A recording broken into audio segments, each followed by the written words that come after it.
Mercurial mercenaries! Hopefully you've just watched my first listen to the first track of Frank Ocean's Blonde album called Nikes. I now appreciate it's Nikes, not Nikes. Just like it's Adidas, not Adidas, and Puma, not Puma. This is going to be a long drawn out affair. That was my very first experience of that first track. And just from an initial listen, there's a couple of points I want to make about it. So what I did to make my point number one is I spent 15 minutes just coming up with my version of that track to both hopefully avoid copyright, but also to stress what I'm talking about. Now, before I show you, before I let you hear, let me just explain it, all right? This is the use of time effects by producers in studios to get this to sound like this. And I think that is what Frank Ocean does on this track, Nikes, just absolutely beautifully, right? So, for instance, here's my recreation of Nikes, not the real ones.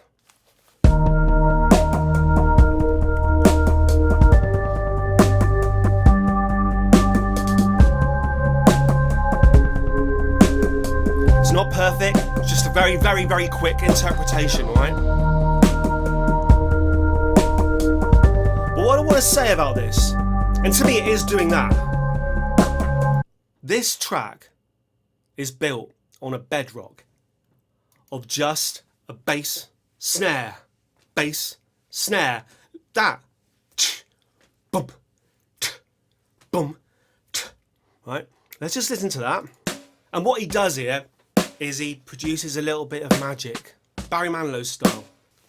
Through the history of music, it is common to put effects on drums, but it's not the first thing a drummer or producer reaches for. Effects tend to go on guitars and vocals. People strive often for a big, open, authentic drum sound. They'll set drum kits up in corridors and in church halls just to get a big boom, blah, big reverby sound. And people will also put effects, and especially timed effects, on drums, and usually on the snare drum. So you get a single snare hit and you put a delay on it, and a delay is just an echo, just an echo. Adidas, Puma. So you get the snare,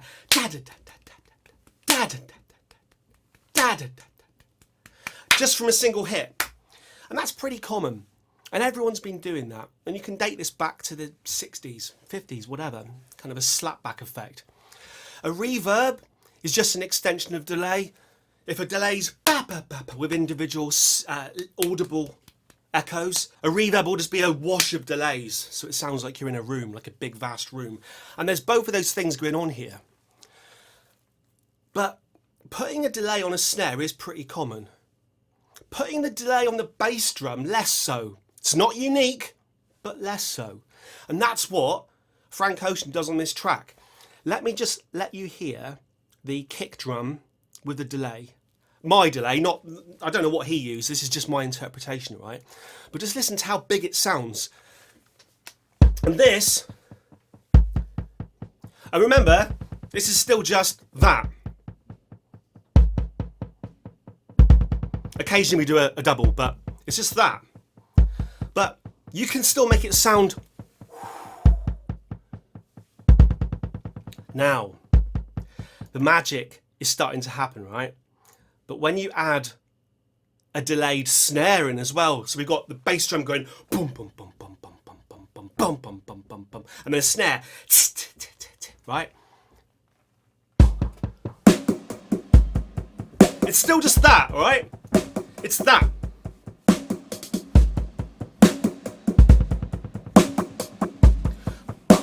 I mean, just to make it a little bit more authentic, I've also got one hi-hat going.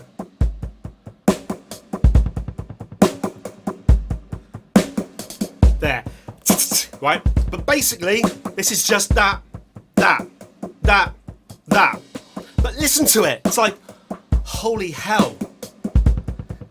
I mean, my bowels are flapping just thinking about this. And bear in mind, this utter simplicity, right? Around your head. This has been used to such majesty over the years. Think about, this is the drums, right? Think about like the guitar. Think about the Edge out of U2 on stage, right? He will be doing this. Bow, bow, bow, bow, bow, bow, right? 3 notes, just standing there looking like a rock god. Bow, bow, bow. But going through these delays, his guitar notes being sent all over the stage. Ding, ding, ding, ding, ding, ding. When the streets have no ding, ding, ding, ding, ding, ding, ding. Sounds massive. This is how people do this. This is those producer tricks in the studio where you listen to something and you go, oh my God, that's wondrous. That sounds impossible. Nothing's impossible. A lot of things are really quite simple. That simplicity is sometimes the key. And then when we add the organs in, and all I've got basically is a low organ and a high organ, right? So 2 fingers. So far, what you're about to hear is just that mixed with that and that. So in total, 4 fingers, not sexually.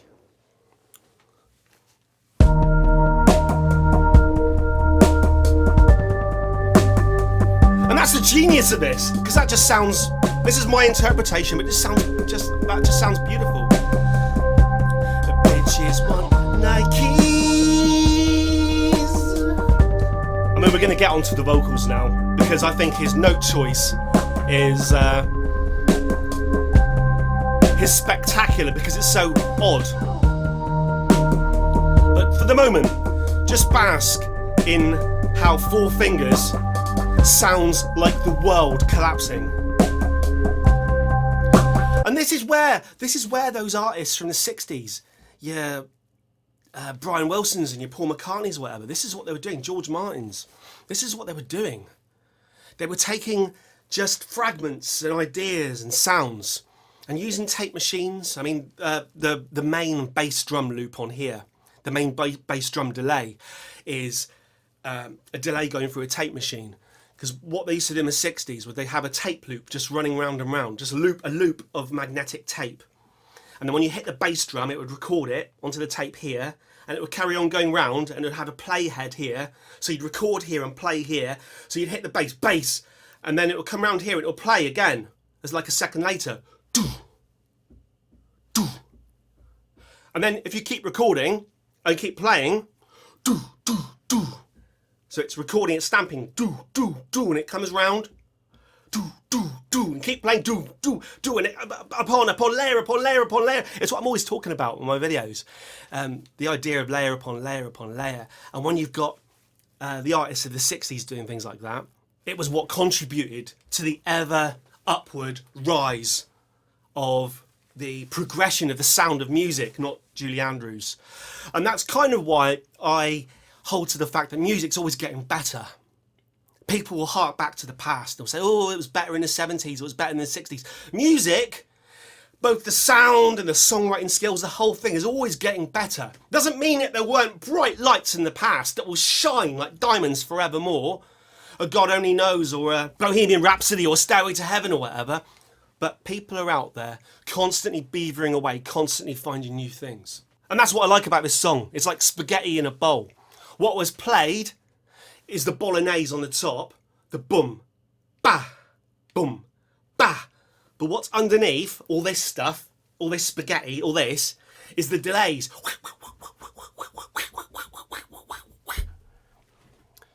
And then, like I said, that vocal on top. There's a line close to the beginning where he says, said she need a ring like Carmelo. You must be on that white like Othello. Right, the natural place is where I went there. Carmelo, Othello. But he doesn't. He takes the note to somewhere different. So that's the second point I wanted to talk about with this song.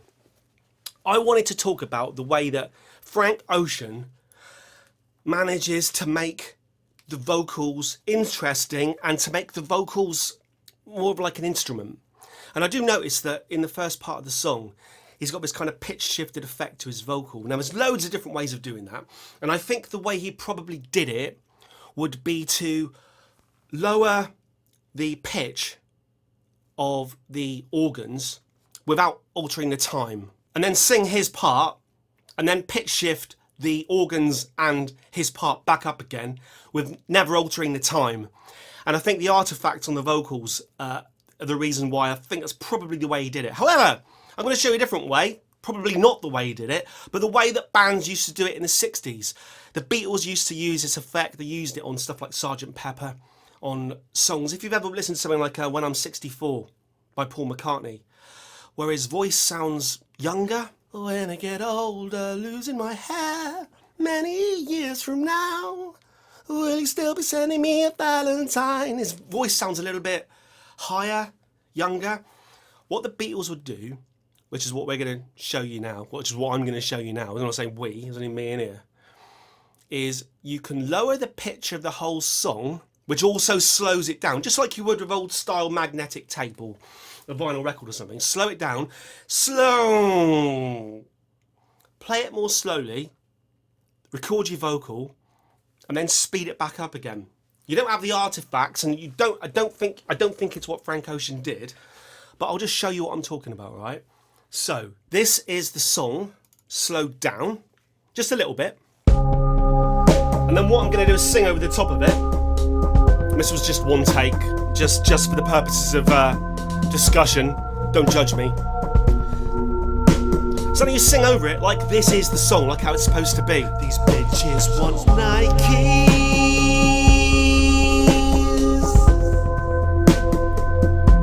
They looking for a check, telling it ain't likely. It's actually quite difficult to pull off, but said she need a ring. Obviously, Frank Ocean would have. That's the note I'm talking about. That note choice is just.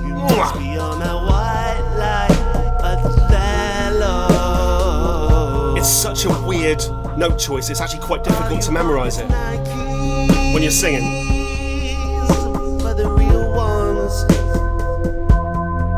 Just like you. Right? Okay. Just like me. So that's the song slowed down, and me just, all they want is Nikes, but the real ones just like you. Just singing normally, right?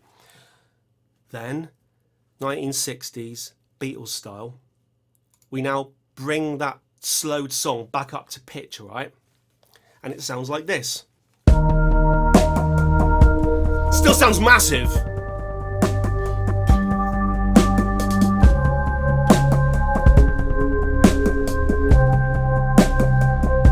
These bitches want Nikes.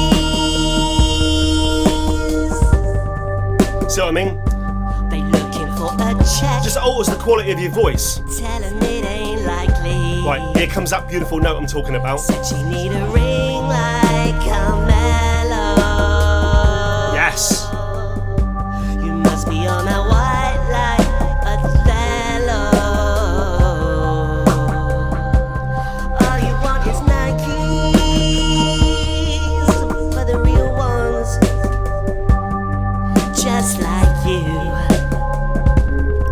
just like me. So, what you get with just messing around with speeds, like I say, he probably used time stretching algorithms more than I have there, which produces an even more kind of distorted vocal. But what you get is that kind of chipmunk vocal sound, but on a lesser scale, and it gives you kind of youth to your voice. And if you're someone like a Frank Ocean who wants to kind of do a duet with yourself or rap with yourself, and we've heard this along the way, haven't we? We've heard it on, I was going to hold up this one, but not necessarily this one. We've heard it on, well, stuff, definitely we've heard it on stuff like this, but I wanted to hold up something like Mad Villainy because of that kind of Quasimodo sound. But pitch shift vocals, that seems to be from, I mean, look, I'm a newcomer to the hip hop game, but I've listened to enough albums now where I'm getting a feel for it, and I can feel that pitch shift thing is definitely in vogue, and I like it.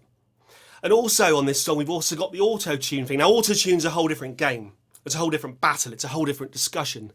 But I just wanted to make on this very first track, I wanted to make that case for time effects and vocal manipulation, because I get the feeling that over the course of this album we're going to hear a lot of that. When it comes to the lyrics of Nikes, I feel that lyrics in general are so scattershot. The artist puts them out there into the world, and people individually choose to take those lyrics to heart. Specific songs for specific people, you feel like the person who wrote the song is talking directly to you, or it sums up something that's happened in your life. So different songs are important to different people, and someone will say, oh, I don't like that song, and someone else will think, oh my God, that's the greatest song I've ever heard. So I like the fact that lyrics can be ambiguous and subjective. People out there, especially on websites, like to think that lyrics are objective, that they definitely mean something, and sometimes they do. But looking for the lyrics of Nikes, it was the very last few lyrics that kind of meant something to me. I listened to the song, I recorded the first reaction, I listened to it a few more times before I pressed record for this, and each time I listened to the song, I felt that those last lyrics were kind of unrequited love. And lyrics like that always strike home with me. Funny enough, reading them, I'm not sure it means that at all. I may be younger, but I'll look after you. We're not in love, but I'll make love to you. When you're not here, I'll save some for you. I'm not him, but I'll mean something to you. I'll mean something to you. I will mean something to you. And so the way that he's written those lyrics, that's the way some of my favourite lyrics of all time have been that kind of I'm not this, but I'm this, or a negative, then a positive, or kind of paradoxical spins on subjects. And that seems to be what's going on here. I may be younger, but I'll look after you. We're not in love, but I'll make love to you. When you're not here, I'll save some for you. I'm not him, but I'll mean something to you. Each time I listen to the song, back when it was meaning something to me, before I tried to deconstruct it, and for me, I'm surprised that so many people like to deconstruct songs because lyrically, because it does take something away from it a little bit. But what I was reminded of listening to it the first few times was the lyrics of Jarvis Cocker. Now, bear in mind, this is hip hop or soul or whatever, and I'm now going to bring up like indie rock. But Jarvis Cocker, a supreme kind of kitchen sink lyricist. This kind of idea, I may be younger, but I'll look after you. We're not in love, but I'll make love to you. When you're not here, I'll save something for you. Reminded me of the lyrics to, I think it's, do you remember The First Time by Pulp? Interestingly, everyone take this to heart when you're criticising me. Okay, can you see that? What it says on the top there? Remember that. Important words from Jarvis there. Probably the most important words that have ever been written on the inside of a record sleeve. Do you remember the first time? You say you've got to go home because he's sitting on his own again this evening. I know you're going to let him bore your pants off again. Oh God, it's 8:30, you'll be late. You say you've never been sure, though it makes good sense for you to be together. Still, you bought a toy that can reach the places he never goes. And now it's getting late. He's so straight. All of his songs, but specifically this album, this kind of kitchen sink drama album. Being in love with someone who's with someone else, being in love with someone who's not in love with you. That's what I got from this song. Now, when I pull up the lyrics on the screen, it appears it's more about materialism. And obviously the Nikes, the reference of the song. These bitches want Nikes. They're looking for a check. Tell them it ain't likely. It's like, now, and I haven't read what people are saying about those lyrics because no research on this channel.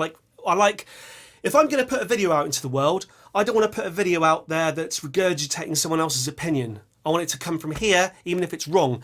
And I think the specific point of this video, rather than other videos in the reaction game where people will comment in the comment section, listen to this, listen to this, listen to this.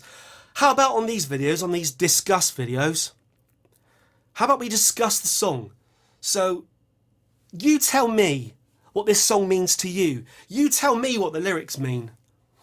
I can see from that opening little line combo there, these bitches want Nikes, they're looking for a check, that there is an element of materialism there. Maybe Frank Ocean's got to a point where he's worth something and people are wanting him, wanting to be his friend, wanting to fall in love with him because of what he represents rather than who he is. What I will say is I like the sound of the words, even if you don't study them as you're listening to them, you just let them flow over you. Lines like, we'll let you guys prophecy, we'll let you guys prophecy, we're going to see the future first.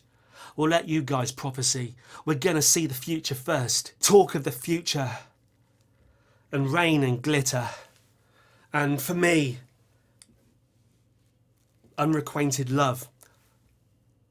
As an opening track to an album, it did its job to lure me in and make me want to listen to what track 2 is. So, like I said, talk down below about what this song means to you, and let me know if you want more of this. If you do want more of this, then we'll listen to track 2 together, whatever that might be. Thank you, my mercenaries. Over and